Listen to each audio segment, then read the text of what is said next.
खबर है। इलाहाबाद हाईकोर्ट से मुख्तार अंसारी की पत्नी को बड़ी राहत मिली है। मुख्तार की पत्नी का शस्त्र लाइसेंस निलंबित करने का आदेश रद्द कर दिया इलाहाबाद हाईकोर्ट ने। सुप्रीम कोर्ट के आदेश का हवाला दिया गया इसमें इलाहाबाद हाईकोर्ट के द्वारा।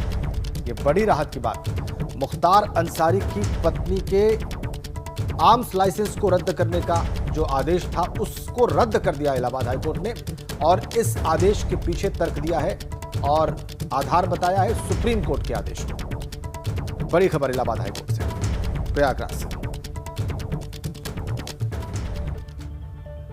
उधर सहारनपुर में दारुल उलूम देवबंद पहुंचे पश्चिम बंगाल के ममता सरकार के कैबिनेट मंत्री मौलाना सिद्दीक उल्लाह चौधरी ने उलेमाओं से राजनीति में आने की अपील की। इस दौरान उन्होंने भाजपा पर जमकर हमला बोला और पश्चिम बंगाल की तरह ही यूपी चुनाव में भी भाजपा को शिकस्त देने के लिए रणनीति के तहत आगे बढ़ने की अपील की। मौलाना सिद्दीक उल्लाह चौधरी ने इस दौरान AIMIM प्रमुख ओवैसी पर भी हमला बोला और कहा कि उनके भड़काऊ भाषणों से किसी भी मुसलमान का भला नहीं होने वाला। एकजुट होकर वोट की रणनीति बनानी होगी। ये हमारे वहाँ ओवैसी साहब को जाती तरह हम जानते हैं, वो भी हमें जानते हैं, लेकिन ओवैसी साहब को एहतियात बरतना चाहिए। हर जगह कूद करके मुसलमानों को वोट को बंटवारा नहीं करना चाहिए। ये तो उनकी दगाबाजी है और मिल्लत इस्लामिया और मुल्क के साथ, बिरादर वतन के साथ। और राजधानी लखनऊ के बालू अड्डा मोहल्ले में दूषित पानी पीने से 2 मासूम बच्चों की मौत के बाद राजनीतिक उथल पुथल शुरू हो गई है।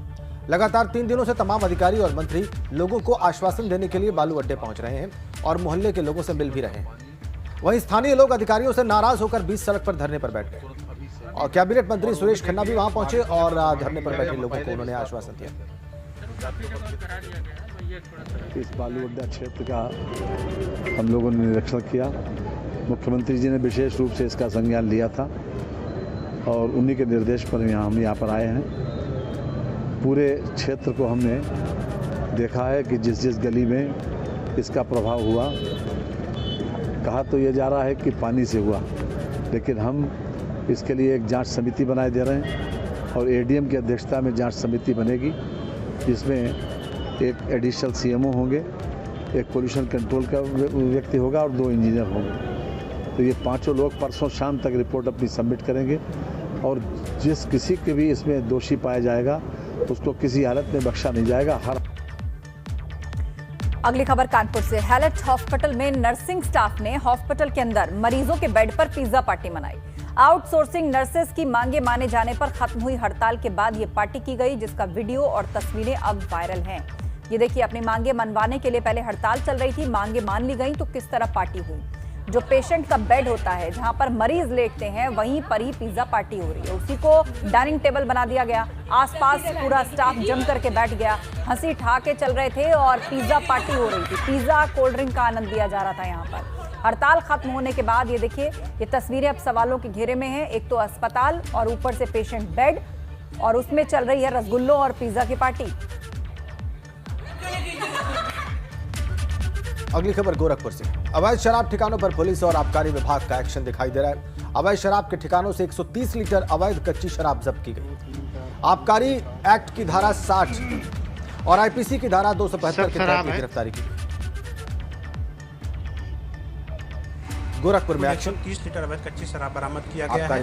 लगभग 130 लीटर शराब बरामद किया गया है और 3 लोग के विरुद्ध जो है मीना पत्नी करमचंद पुत्र बालकृष्ण और बुड्ढी पत्नी लहरी, 3 लोग के विरुद्ध जो है आबकारी अधिनियम के अंतर्गत अभियोग पंजीकृत किया गया है। हमारी जो आबकारी विभाग द्वारा लगातार प्रवर्तन कार्य किया जाता है। रोज सामान्यतः जो है किसी न किसी अपराध निरोधक क्षेत्र में दबिश की कार्रवाई होती है।